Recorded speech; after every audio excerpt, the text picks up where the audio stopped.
So, good morning, and today our topic of discussion is heat transfer. Okay, as you know, heat, as we have learnt it, that heat is a form of energy. Energy is a form of energy that we all know, and this energy having a special energy. This is a special type of energy exactly. It is not like a potential or kinetic. Okay, the energies like potential or kinetic are called energies in possession. That means the bodies can possess this. But interestingly here, you can't measure the heat in a body.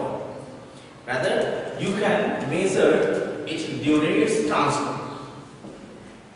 You can measure it during its transfer.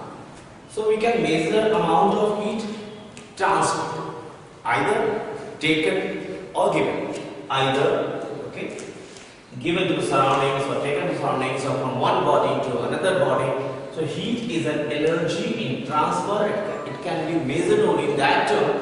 So we can say that heat is not an energy in possession. Heat is an energy of transfer. That means we can measure how much amount of heat a body has either given, rejected, or how much amount of heat the body has absorbed or taken from someone else. So this chapter is there. Now there are certain mechanisms, there are certain methods, of heat transfer in nature. We will discuss these methods in detail. The first type of transfer, which usually takes place mostly in case of solids. In solids, method of heat transfer, is called conduction. Conduction of heat is conducted. In case of liquids, in case of liquids or even gases, that means fluids. The method that is there is called convection. Another way of heat transfer, convection. But when there is no medium, or even there is a solid gaseous medium, right? When there is no medium, even without any medium, when heat transfers from one object to another object, that takes place. When no medium dependence is there, without any medium, when no medium is available between the body giving heat and the body receiving heat. In that case, the method adopted is called radiation. So there are three major ways of heat transfer: conduction, convection, and radiation. We will discuss them one by one. The conduction, radiation, and convection. So the first method of heat transfer is conduction. So right now we will take conduction as our topic of discussion. The conduction of heat. Conduction of heat. If we take short example, if you have a gas burner, something is burning on a flame, and over this flame, if you hold one end of the metallic rod, say iron rod, right? One end of a metallic rod, if I hold, suppose end A on the flame, what we notice? Yes, we notice that gradually the end B start becoming hot. End B also becomes hot within a short span of time. That means the heat received by end A is traveling through the rod and reaching the end B. That method is called conduction.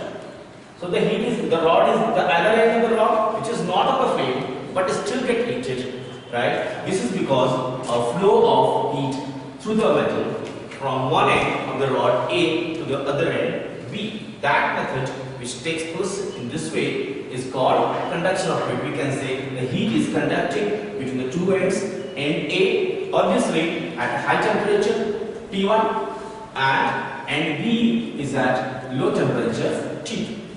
End A as a high temperature, and be at low temperature T2, that means T2 is less than T1, and you can see the heat is flowing from the end A to B in the rod. This method we will discuss.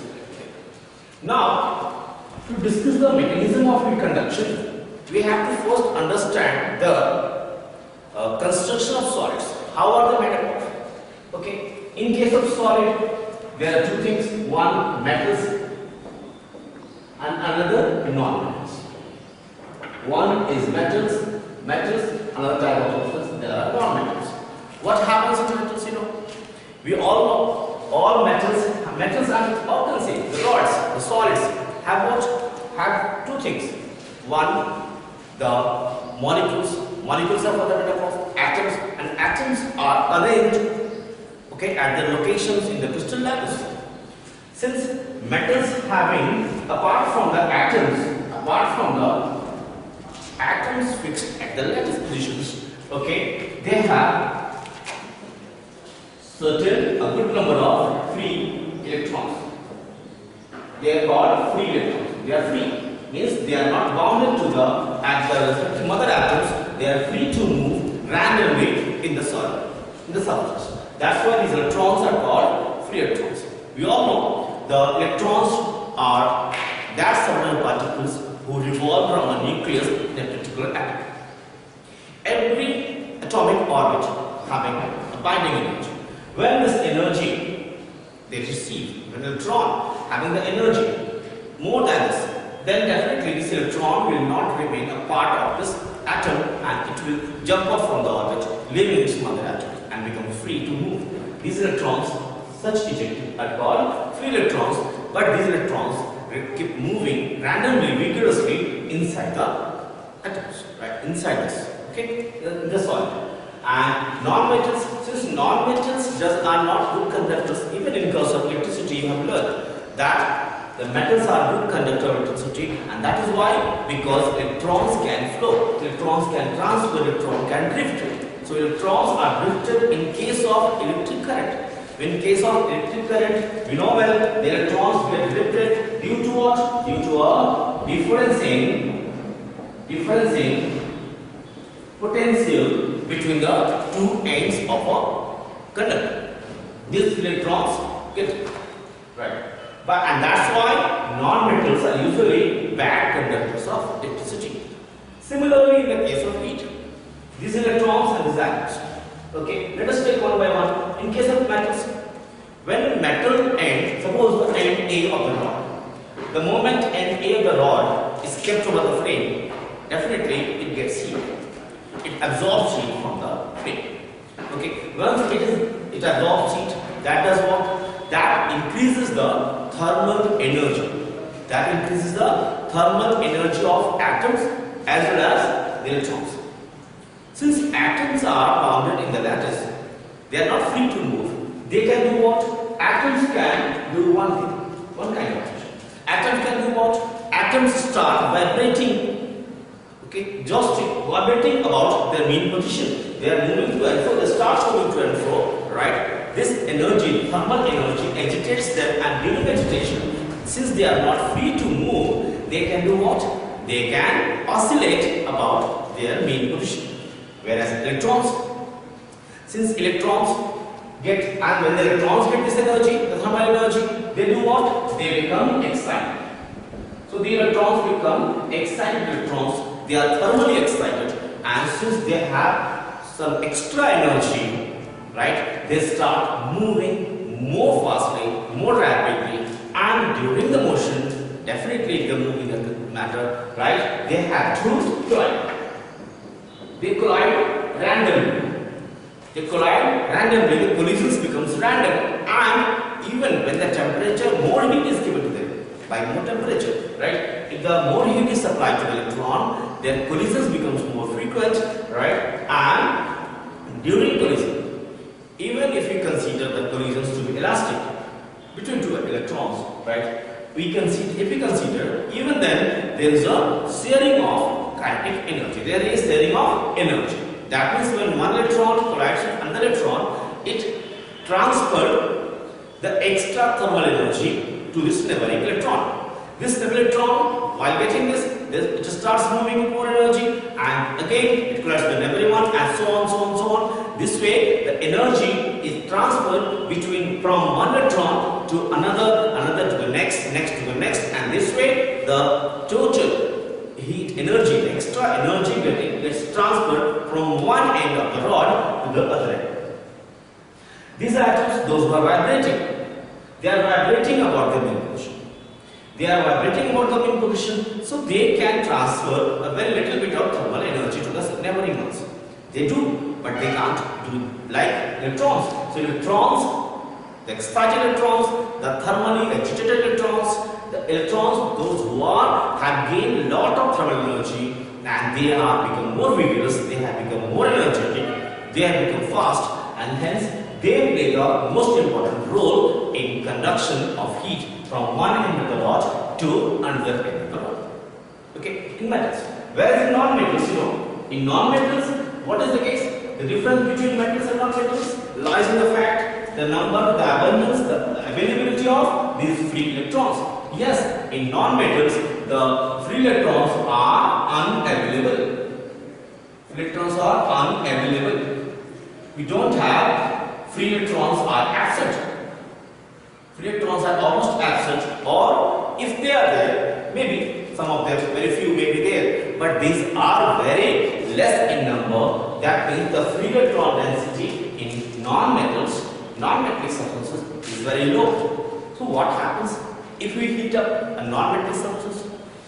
During this heating, exactly, the atoms are there, even free electrons are not there, but these atoms, they oscillate about to and fro, right? Jolt more rapidly, more fastly, they get energy, and the energy of vibration is becomes more, and this vibrations, and during that of vibration, yes, when they move to and fro about the mean position, they may collide with the neighboring atoms and transfer a fraction of their energy, vibrational energy, and once this neighboring atom receives that energy, it also starts moving more rapidly with and whose frequency of vibration increases a lot.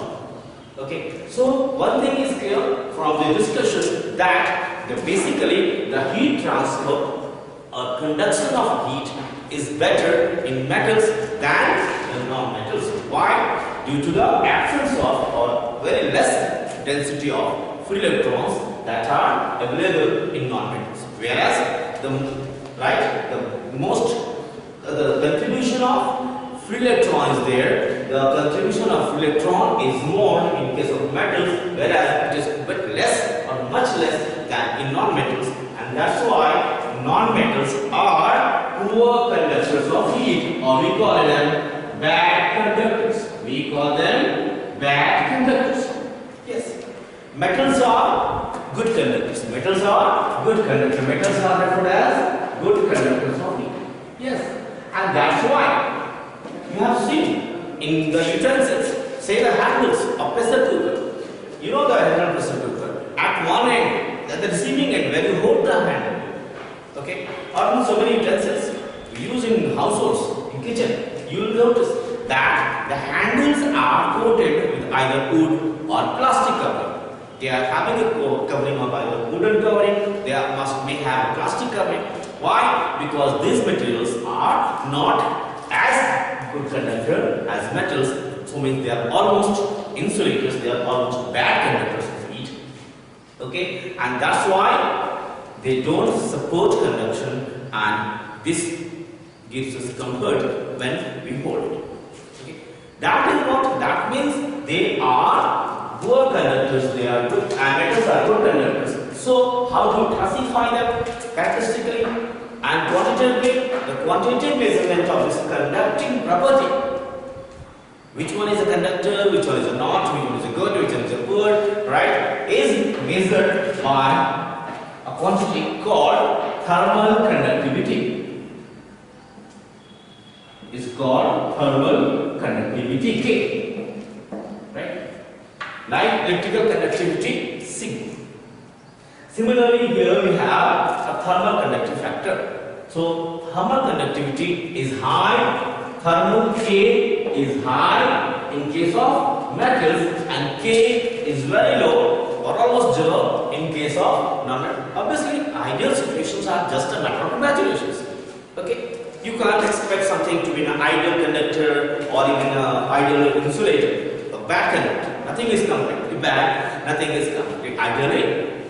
Okay, good. So they are better because they have very high value of K and they have very K and is a very low. Okay. During the physical process, there is experimentation, there is study. Now we will go for the qualitative. We have discussed the qualitative factor, how does it happen, and how metals are called good conductors and why non-metals are bad conductors of heat, or they are not as better, as good as metals. So we will add later on. After that, we will discuss the quantitative analysis or quantitative study of heat conduction. So quantitative study, for quantitative study of heat conduction, right, there is a formula called Fourier's law. Fourier's law. The Fourier's law states what? Let's say we have a conductor. Let us check a conductor. So this is a magnetic conductor. Okay, having its area of cross section. Okay, area of cross section. This time, initially, the beginning, we are considering that this is this rod from one end, from end A to end B, having a uniform area cross section. If this rod is a rod of uniform area of cross section, right? And whose one end A is placed at temperature T1, maybe heated one, right? And second one is a cold one. Cold end. This is hot end, this is the cold end. That means what we can say, that T1 is greater than T2 or T2 must be less than T1. We notice what? And we notice a heat is flowing, and when the heat flows like this. For example, suppose in time, and obviously this time is process. Okay, when this heat flows, definitely the flow of heat is from hot end to low to cold end, or we can say the heat transfer is taking place from the end at high temperature to the end at low temperature, and it was noticed. Okay, and say an amount of heat that gets transferred is delta T. Okay, in time, if amount delta Q is transferred from end A to end B in time, delta T. Okay, so the quantity delta Q by delta T. Okay, or for in fact small quantities we can consider it as dQ upon D. This is what dQ upon dt. This can be referred as rate of heat transfer. We call it rate of heat transfer. Okay. Those who have learned electric current, they can understand this better. As in electricity, we have learned electric current I electric. Electric current is defined as amount rate of charge transfer dQ upon dt. Similarly, here dQ upon dt, the rate of heat transfer from end A to end B. Okay, and we may call it I thermal, or this is called thermal current. So a thermal current is there. We can say a thermal current has set up in the conductor, okay, which is there, and the direction of the heat current is from the end at high temperature to the end at low temperature. Okay, this is the thermal current. Now, Fourier explained in his formula, in his law, Fourier explained that the amount of the heat passing through a conductor per second, that is the heat, the current, the heat current, the thermal current, I, dQ upon dt, I is directly proportional to.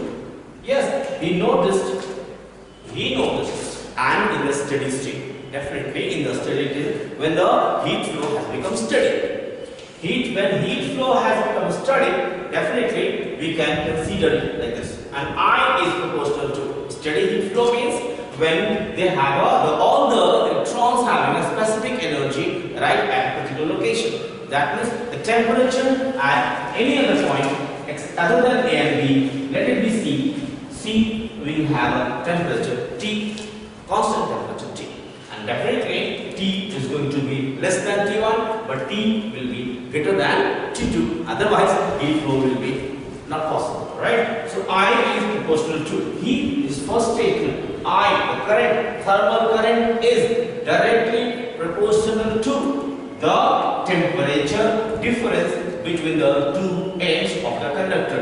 Temperature difference, that means T1 minus T. I is proportional to the difference between the two. Okay. Between the two temperatures, right? The hot end's temperature and the cold end's temperature. The temperature, high temperature minus low temperature. So temperature difference, I is proportional to temperature difference between the two ends. Okay. The second part, let the length of the conductor be L. Let L be the length of the conductor. L be the length of the conductor. Fourier noticed that this thermal current I varies inversely with length of the conductor. Fourier stated that the thermal current varies inversely with length of the conductor. That means more the length, less will be the thermal current. Okay, thermal current will be less. Okay, and that's why we use long handles, long bars, right? Long handles in kitchen or utensils which you use on fire for cooking. They are supposed to be having a long handle. Okay, so I is less than 1 by n. Okay, the second and the third factor on which this I depends, I is the thermal current is directly proportional to area of cross section of the conductor. I is directly proportional to area of cross section of the conductor. That is very easy to understand. Wider area, larger area allows more and more electrons to move. And if more number of electrons, energetic electrons, thermally excited electrons are allowed to move from one end to other end, definitely the conduction will be better and more thermal current will be there. Okay. So I is proportional to A. This together, if we join all of them, we can write down I is proportional to T1 minus T2 upon L, and on the numerator side it is A. So I is proportional to A into right? Here I is proportional to T1 T2 when L and A are constant. When L and A are constant. Okay. I is proportional to 1 upon L when T1 minus T2, the temperature difference, and A are constant. Okay. Third case is I proportional to A when T1 minus T2 and L are constant. Okay. Note down this. Okay. Since this is the Fourier's law statement, and finally we combine all these three relations, we get a relation like this: I is proportional to A T1 minus T2 upon L, or we can write down I as K times of A T1 minus T2 upon L. This is what the Fourier's law statement, where the term K stands for thermal conductivity. This K stands for thermal conductivity of the material, where K stands for thermal conductivity of the material. Okay, so just observe the whole statement. Okay, let us have a revision. The Fourier's law states what? That dq upon dt, or it is the amount of heat that is getting transferred from one end to hot end to cold end, or one end to another end, right? The rate of heat flow, the amount of heat going through it per second. Current per second, that is joule per second. Unit of I, joule per second. So when this kind of heat is, this amount of heat is transferred per second from one end of the conductor to the another end, right? Or we call it thermal current or rate of heat transfer. This thermal current is directly proportional to, depends on the temperature difference between the two ends.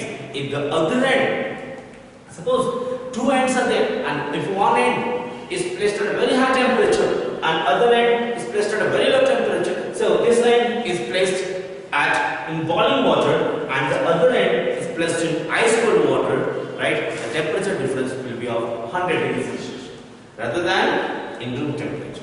So this kind of things are there. So there I is proportional to T1 minus T2, temperature difference between the two ends when the length and area cross section are kept constant, right? The second thing, I is inversely proportional to 1 upon L, inversely proportional to L, or that is I proportional to 1 upon L when that is larger the length, lesser the rate of heat flow, lesser the thermal current, or I is proportional to 1 upon L when T1 minus T2 and area cross section, the temperature difference and area cross section are constant.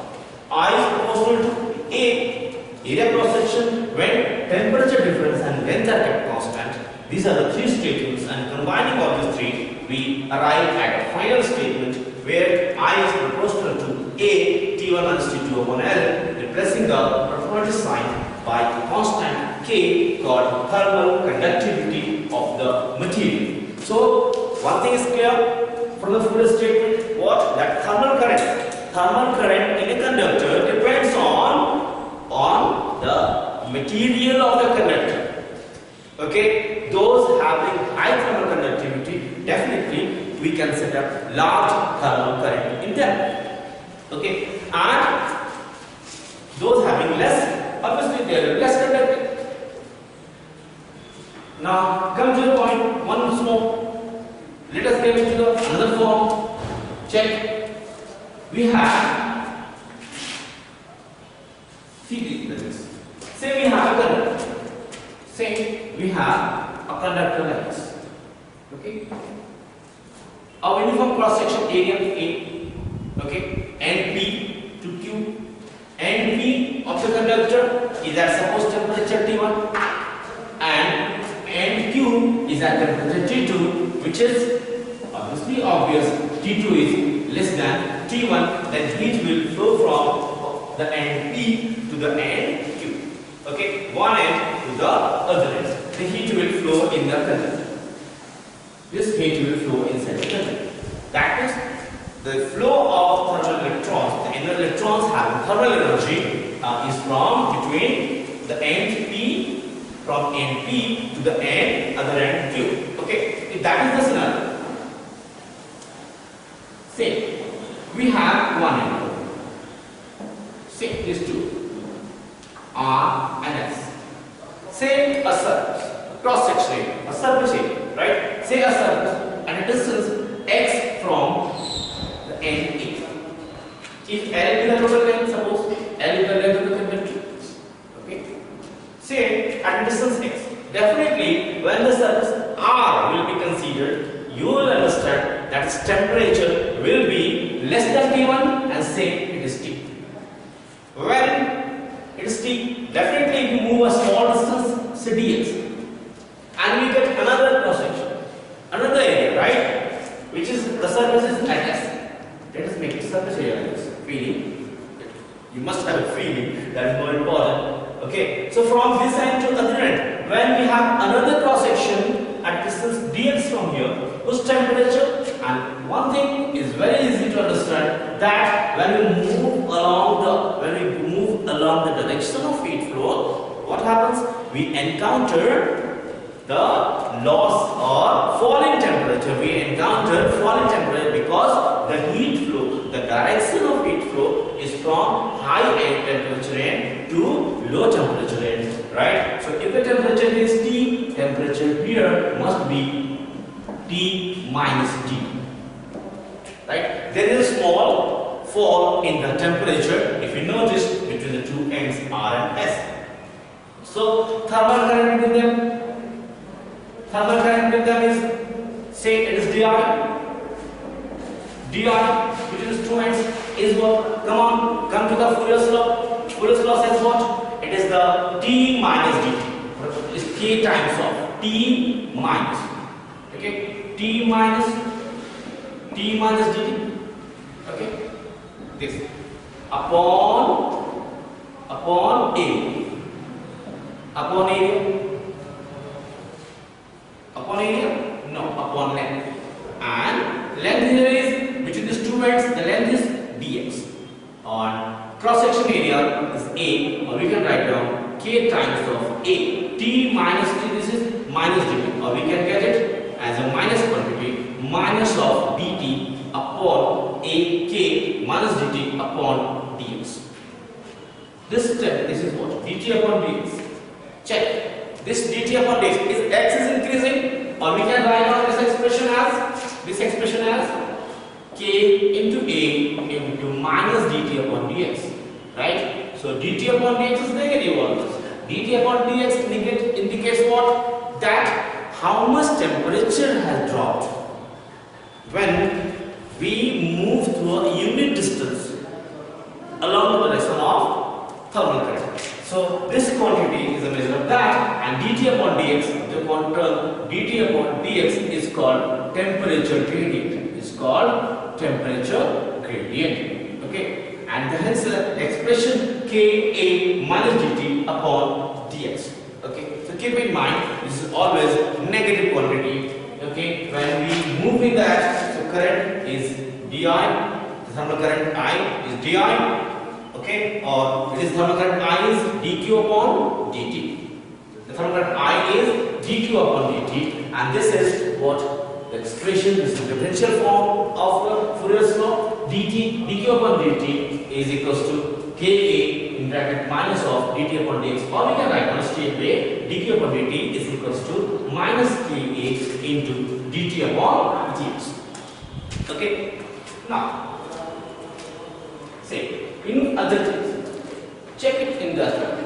Here is K is constant. Okay, let us define quantity called thermal resistance. Let us define a quantity called thermal resistance. Thermal resistance, what is thermal resistance? A quantity like thermal resistance. Okay, we have learned a lot about electrical resistance, right? They are electrical.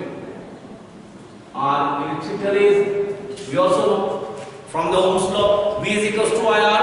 Okay, V is equals to I into R, or R, V is equals to IR. What is R? V upon I. Okay, V upon I. Here in Fourier's law, right? If there is a rod, say there is a rod, okay, whose two ends are maintained at temperature T1 and T2. Okay, whose two ends are measured at temperature T1 and T2, then, and they have a cross section area. It has a cross section area A and length L, and right, and K be the thermal conductivity of the material. Then obviously we know I is equals to, I is as written as minus of K into A into T2 minus T1 upon L. Okay, I is equals to Ka upon L. So just like that, V upon I is R. Similarly, thermal resistance R thermal. You just compare with the conducting wire. You will understand. When these two wires are there, one end of the wire is kept at high temperature, even by adding a source of EMF or battery. If this one is placed at high potential V1 and second end is at the low potential V2, current flows from high potential end to low potential end, where R is the resistance. Then write I is equals to V1 minus V2 upon R, potential difference upon the current. Okay. Similarly, R is equals to this upon R will be the same quantity T1 minus T2 upon I. So this will be T1 minus T2 upon I, and T1 upon T2 minus I gives you L upon K into it. L upon K into it. This is thermal resistance, which is equals to length of the conductor upon thermal conductivity of the conductor into area of cross section. So what the case is that once R is more, definitely R is more, the conductor in which R is more, if you have two conductors, suppose, right, if you have two conductors given, both of them are of the same cross section area and made up of same material, one of them is of length double than the first, then definitely if the first one having a thermal resistance R, definitely the second one will have a resistance twice. That simply is easy to understand that R thermal is directly proportional to length of the conductor, whereas R thermal is inversely proportional to area of cross section, right? It is just like the formula, you know well, R electrical conductor R is equals to rho L upon A, or that is 1 upon sigma L upon A. This sigma is called thermal electrical conductivity and rho is called electrical resistivity. So this is what very similar to remember. So during the exam, during numericals, you can treat it like electric current, which is also called thermal current. And we are just keeping in mind that since R thermal is equals to L upon K into A, just similar to the R electrical resistance. R electrical is equals to 1 upon sigma L upon A. 1 upon sigma L upon A. Okay, so this is what R thermal formula. Just like R electrical, where in place of sigma we have K. This is electrical conductivity. This is electrical conductivity. Okay, this is what an electrical conductivity, and this one is called thermal conductivity, and rest of things are almost similar. You can check. Okay, then if the cases, how they ask the question. Okay, suppose we have a problem. I'm just giving you some problems and some examples how you can use the concept of heat conduction or the Fourier's law. Say we have a conductor. Okay? Yes. We have a conductor whose temperature at one end is T1, other end is T2. The temperature of one end is T1, temperature of the other end is T2, and it has a uniform area of cross section. If it has a uniform area of cross section and the two ends are maintained at two different temperatures T1 and T2, if Kb is thermal conductivity, they may ask you the temperature at a certain distance. See here. Yes. We can find the temperature at this end, which is a distance x from one end. We have just seen that dq upon dt, that is our current current, was equals to dq by dq, that is di, that was equals to what?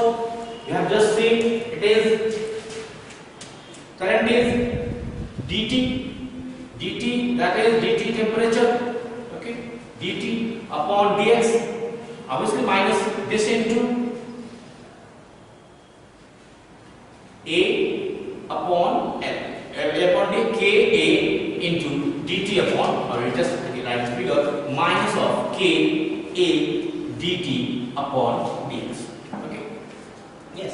I is there. If I is steady, I is uniform, right? Current, steady current, thermal current is there. So we can write it like this: I dx.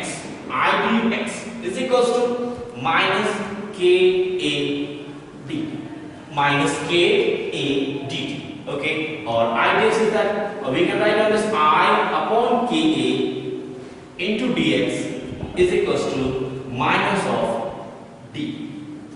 Just integrate.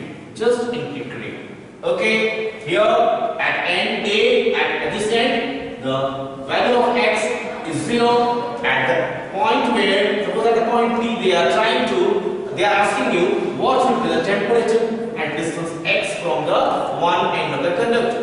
Similarly, just see the other end, when x is equal to 0, temperature was T.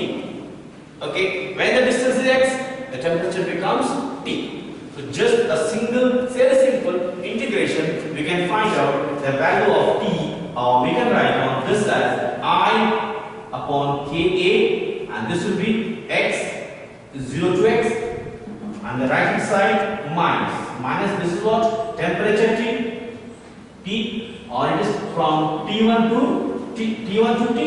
Okay, so just integrate put the value of upper limit minus lower limit I upon Ka into x is equals to minus of T upper limit minus T1, or we will write this T1 minus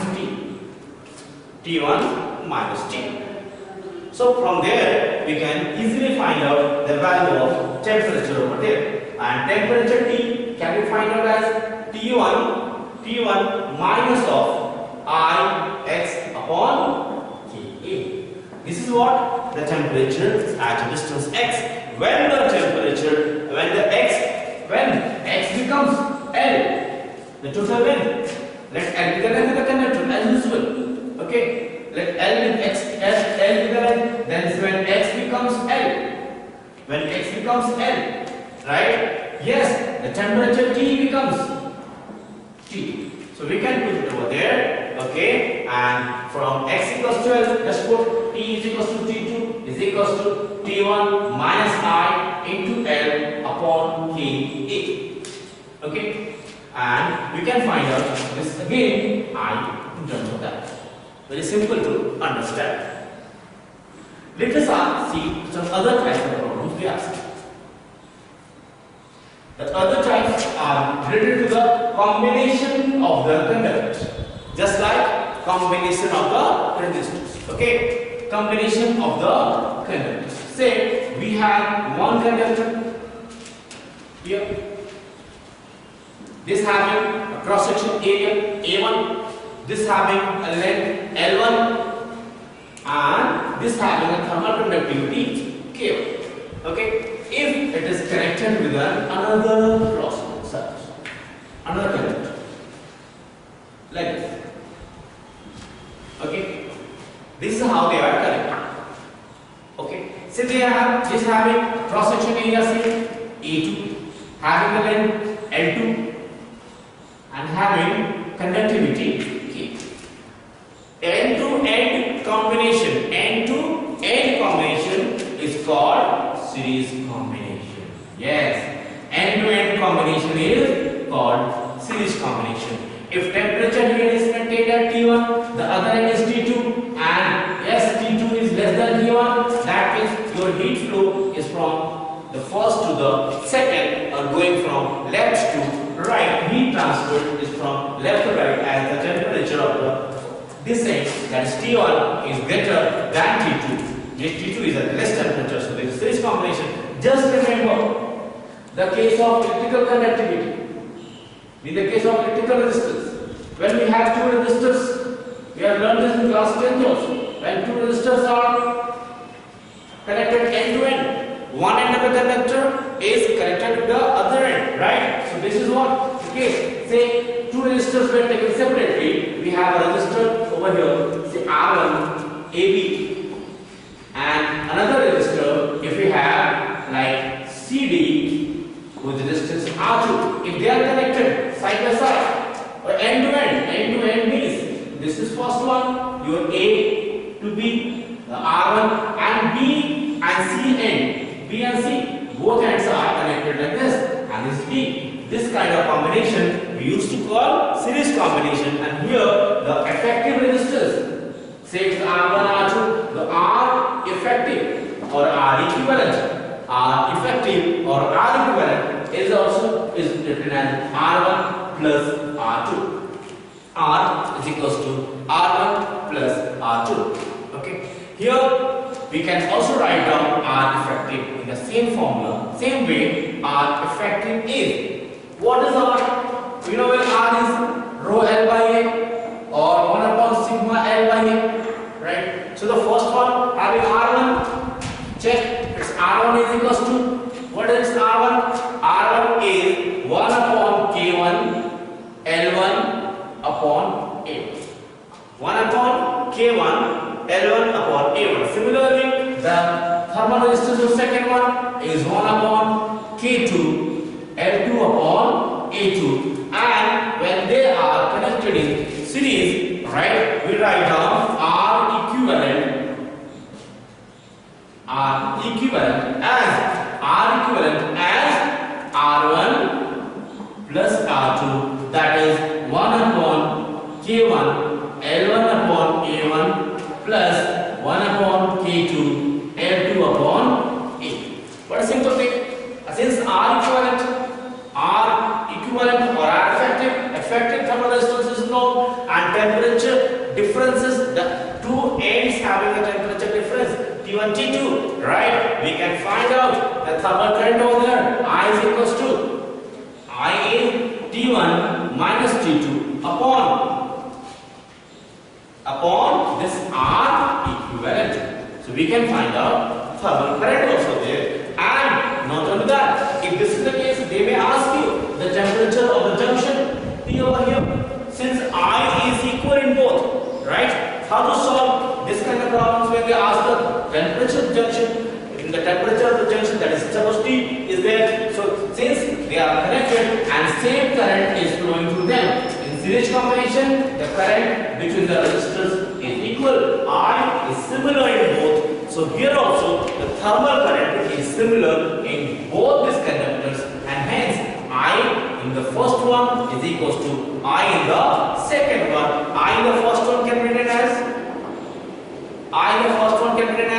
K times of A T1 minus T, K times of A, K into A T1 upon T upon L1, this is I1, and similarly I2 suppose is what? K1, that is K1 A1, and in the next one case it is what?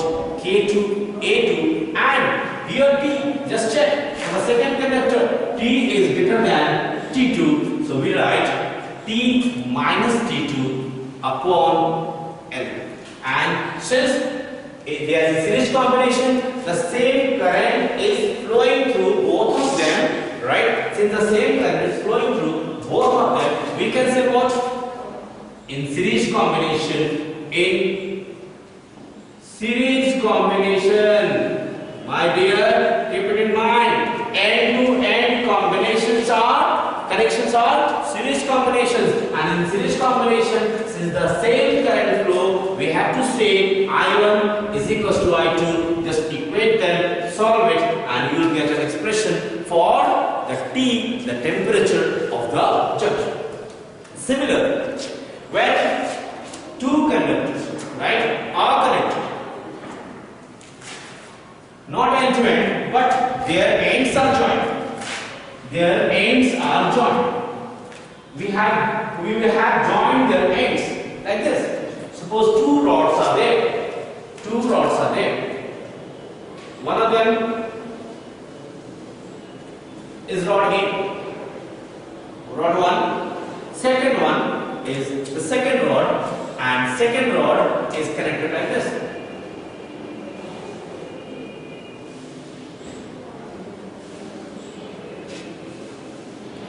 Two rods are there. This is the second rod, a second conductor. Okay, and the upper one is the first conductor, suppose.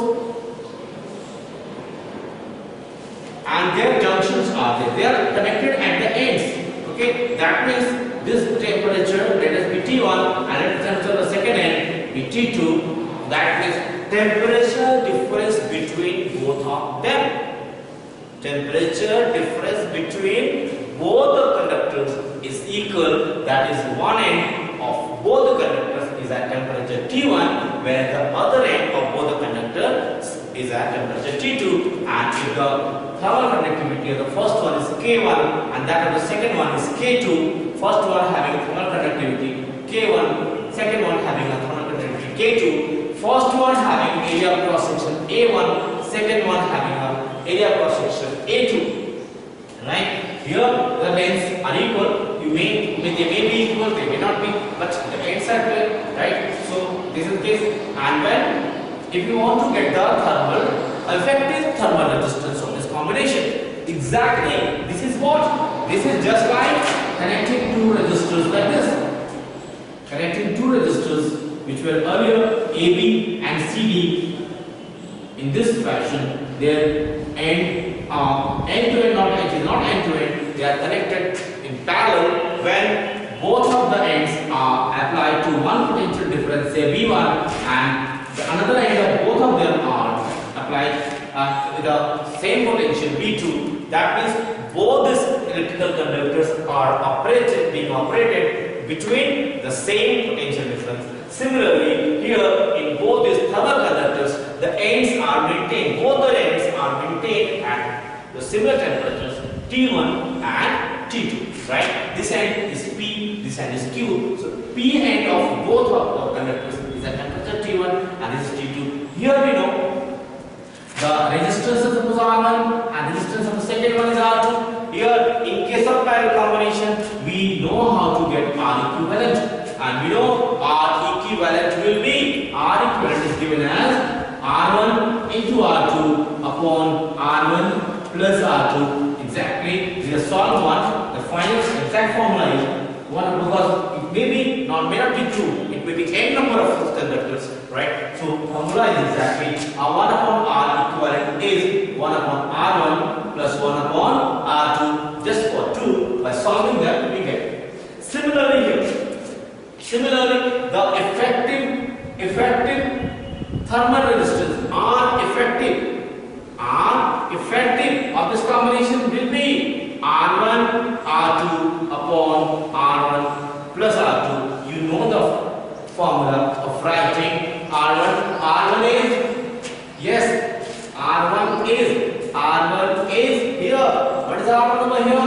R1 is 1 upon K1 into, say, L upon A1, and for the seconds R2 is equals to 1 upon K2 L upon A2, right? So we can use it in that way. And one thing is clear, that the difference is here. See, when they are combined in parallel, the thing that is common over here is what? Both of them, both the ends are the same temperature, like in case of elliptical circuits, when both the terminals of these two, like these different resistors, are maintained at this end A and C, both of them are at the same potential V1. The end B and C are usually similarly at the other potential V2. Okay, and when it is there, suppose the current I is supplied to this network. What happens? We also know that the currents will be divided. Your current will be divided. I1 and I2, and the division of current expresses potential difference between their ends is similar. We can say our currents will be divided, and current will be divided like I1 and I2, and the net current coming is I. So I1 plus I2 is I. So they may ask you here, how much current is passing the first and that to the second? Let it be I1, let it be I2, and obviously they will not have the same thermal current in them. I1 and I2 will be different, and the case of I1 and I2, since V is equals to R, we know well V is equals to IR and I is equals to V by R, or I is inversely proportional to R. That means I1 upon I2 will be R2 upon R1. Similarly here, one having less thermal resistance will draw more thermal current, and the second one having the more thermal resistance will draw the less thermal current. Or here also I thermal is also inversely proportional to R thermal. So these are the applications of the Fourier's law or during the conduction of heat. Yes, for advanced problems they may ask you the questions where K is not constant. So far we have finished this discussion with K giving K thermal conductivity as constant, but in all the problems you can't expect K as a constant. Okay, this is okay. So anyway, in a conductor, let us see an example of this problems. Okay, where K is not kept constant, where K is given as a variable, and say if in a conductor, suppose we have a conducting rod like this. Okay, the ends are P and Q. Two ends P and Q are there. Temperature of this end is T1, temperature of this end is T2. Area of cross section is uniform, suppose is A. Whereas and length of the whole one is L. Say length of the conductor is L, and it is given that its thermal conductivity K is not constant, rather K is variable. K is varying with the length. Okay, or it is given as K is equals to K naught 1 plus X upon L. You can check for X equal to 0, that is when you are at P, conductivity is K naught only. When you are at the end L, X equals to L, you get twice K naught. That means this conducting slab, this conducting solid, right, having a variable value of K. The K may be a function of X given in some problems. Okay, and here, so don't get disheartened. We also know dq upon dt. That is I as, we know I as minus of K into A dt upon dx. Right? We have it, and we can put this value of K here, and just by doing that, we can solve it and we can get it. Right? For example, if I is there, know well I dx, I into dx is equals to minus of K A dt. What is K? K is given as K naught minus of K naught 1 plus X upon L into A dt. Now we can find out temperature as a function of X. I dx. So definitely dt, you can check. Minus dt is equals to, minus dt can be written as I into dx upon K naught 1 plus X upon L. We can integrate this within the limits. Say they want to know in such conductors, if they want to know the temperature at a distance X, we can integrate this within the proper limits. And okay, initial one is T1 when X is equals to, and this is indicated X equal to 0, X equal to X, and temperature is T. This simple integration can give you the answer of this problem. So in such cases, there are multiple cases. Even if you remember the law of Kirchhoff's law says what? Kirchhoff's law, the first law, Junction's law. Junction law is also widely used over here. Okay, say it is junction. Kirchhoff, the first law, junction law mentions what? That if different currents are meeting at the junction. Since junction is a point, this first law of Kirchhoff is based on the law of conservation of electrical charges. That means the junction O is a point where net charge remains constant over the time. That means neither any charge is getting accumulated at the junction nor any charge is left, or you can say lost by the junction. What does it mean? Since it is not accumulating any charge, it is not leaving any charge, not losing any charge, that simply means the total current I net, or we can say if the current is I1, if the current is I2, if the current is I3 given over here, right? And then the sum of the three currents, it says that at junction of the currents I1 plus I2 plus I3 equals to 0. Here the currents, here you can say I1 is reaching, I2s are leaving. So we can take either I1 as positive, then we have to take I2 and I3 as negative, or we can write down I1 is equals to I2 plus I3.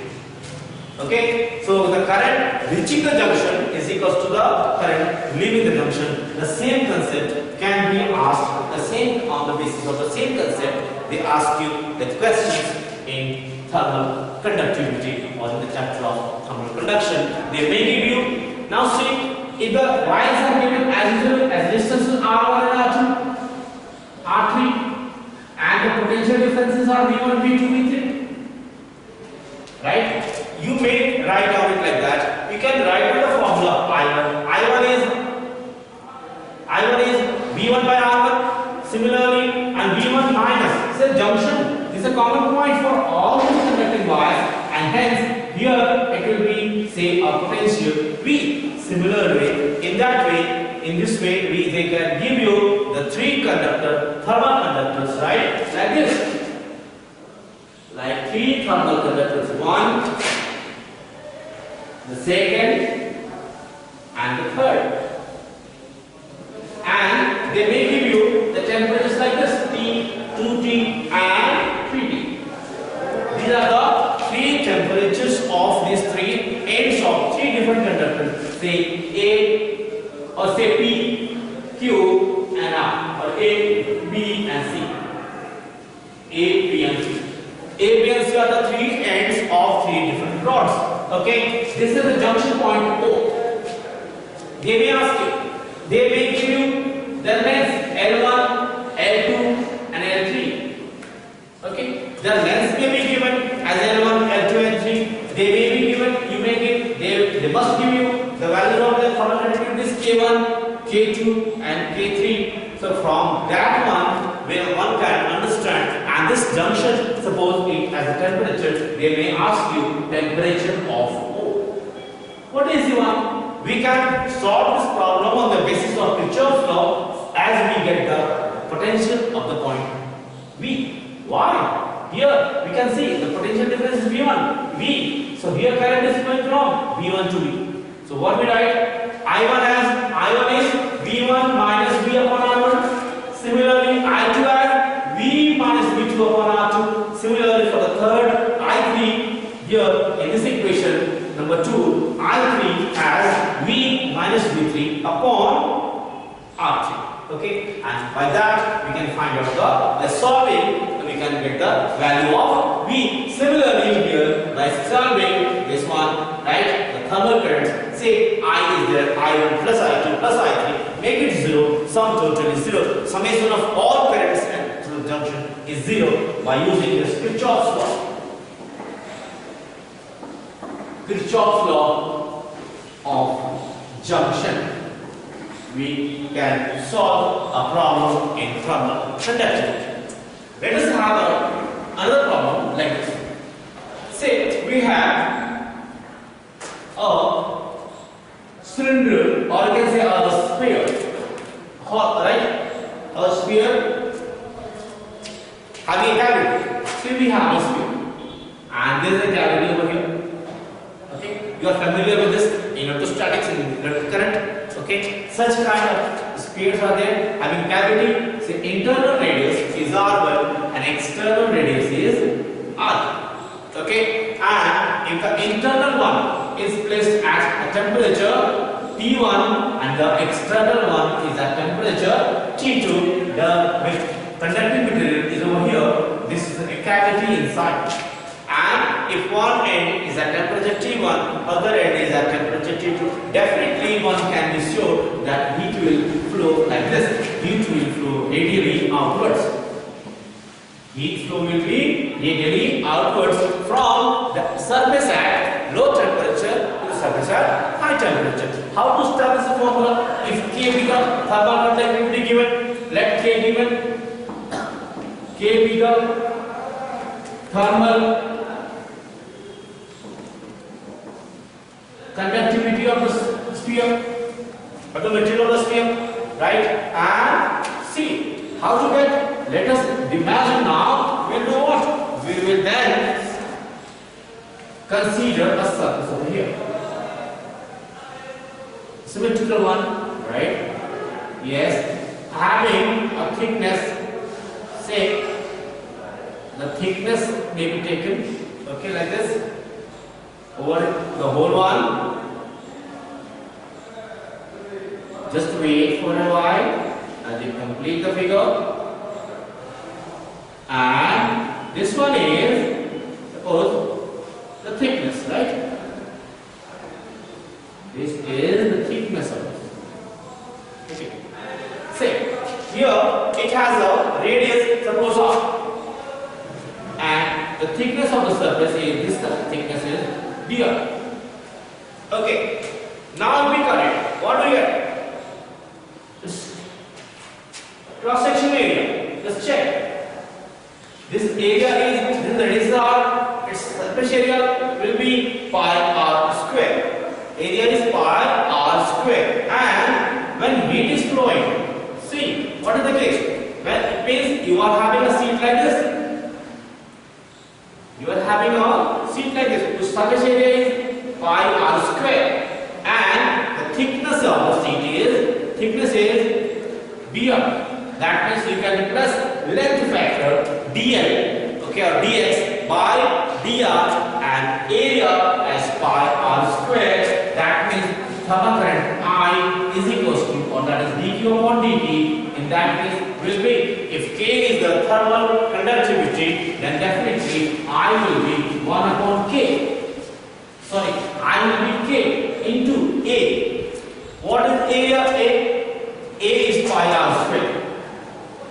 Okay, say temperature at one end is T, at the other end is T minus dt. Other surface of this imaginary surface is dt, right? K into pi r square. Sign is minus over here. dt upon dr. Okay, so I is given. We can find out whatever case is there. So integrating this factor, okay, integrating this between the limits I dr, or we can write I into dr upon pi r square. I into dr upon pi square L is equals to minus of k dt. Just integrate it within the limits. Okay, where radius is r1, temperature given is T1, the radius is r2, temperature given is T2. You can get an expression by indicating and putting the limits. You can get the value of I through the sphere, right? That is what the topic, and this is what thermal conductivity all about. And later on, the next part, we will move and we will learn the second type of heat flow. Okay, the second type of heat transfer. As you have seen, as I have discussed in the beginning, that the second method of heat transfer. The second method of heat transfer is convection. Okay, in case of convection, you have seen during summer season, especially in North India, in hot zones, especially in Rajasthan, you will notice that hot waves come, or in winter season, okay, the cold waves come. These waves do what? These hot or cold waves are nothing but a gust of air, and this air carries the heat. Okay, during the summer season, you know, the land, the sand, the desert region get heated, and this overheated that heats up the air also, and this overheated sand or the air travels.